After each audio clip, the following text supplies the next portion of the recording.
नमस्ते दोस्तों। हम जीवन में कुछ गलतियां ऐसी करते हैं जो गलतियां हमें जीवन भर दुख देती रहती हैं, और कुछ गलतियां हम ऐसी करते हैं जिन्हें हम समझ ही नहीं पाते हैं कि हम गलती कर रहे हैं और उनको लगातार रिपीट करते रहते हैं। इसको समझने के लिए आपको मैं एक वीडियो दिखाता हूँ।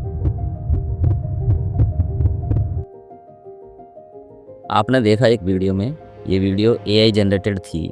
इसमें एक व्यक्ति सांप को पानी पिला रहा था और उस सांप ने उस व्यक्ति को ही डस लिया। ऐसे ही इंसिडेंट हमारे जीवन में होते हैं। हम दरअसल गलत रिश्तों में, गलत लोगों के संपर्क में रहकर अपनी आबरू को गंवा देते हैं, अपनी रियल लाइफ को खो देते हैं, अपनी आइडेंटिटी को किसी दूसरे के हवाले कर देते हैं। हम लोभ और मोह में और विकारों में इतने उलझ जाते हैं कि लोग हमें जैसे चलाएं वैसे हम चलने लगते हैं। यह बात केवल दूसरे लोगों के प्रभाव से हमारे जीवन में हो रही है, ऐसा नहीं है।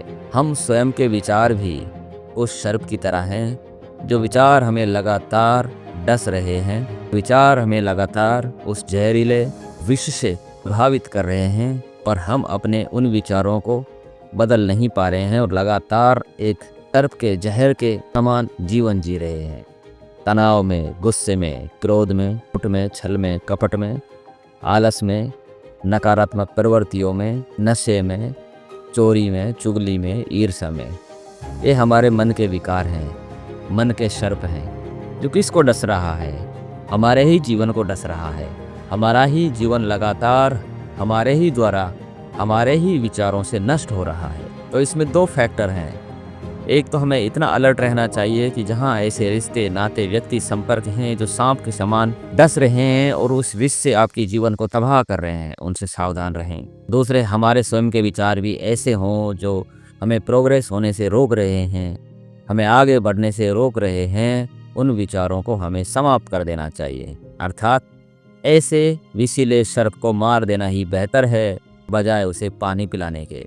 हम बार बार नकारात्मक विचारों को, गलत आदतों को रिपीट करते हैं और वो सर्प की भांति हमारे जीवन को उस विषीले जहर से समाप्त कर रहा है। चाहे गलत आदतें हो, गलत संगति हो, गलत विचार हो, गलत नेचर हो। लेकिन इसमें सबसे पहले तो हमें ये देखना होगा कि सर्प जैसे विचार, सर्प जैसे व्यक्ति कौन है। मैं स्वयं तो नहीं हूँ। जिसके लिए हम दूसरों पर टैग लगाते हैं वो स्वयं भी तो हो सकते हैं। इसलिए हमें सर्वप्रथम अपने ही विचारों को चेक करना चाहिए। अपने ही विचारों को चेक करने के बाद ही हम ये जान पाएंगे कि विषीला जहर बाहर है या अंदर है। अंदर है तो उसका भी इलाज विचारों की चेकिंग से ही होगा, और बाहर है तो भी उसकी चेकिंग विचारों से ही होगी। परिवर्तन भी चेकिंग के बाद ही होगा।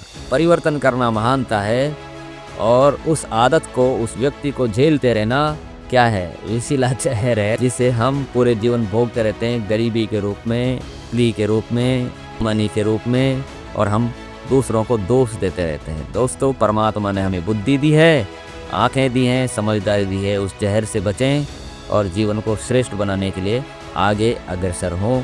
आज का ये लेसन आपको कैसे लगा? अच्छा लगा तो लाइक अवश्य कीजिएगा, कमेंट भी करिएगा।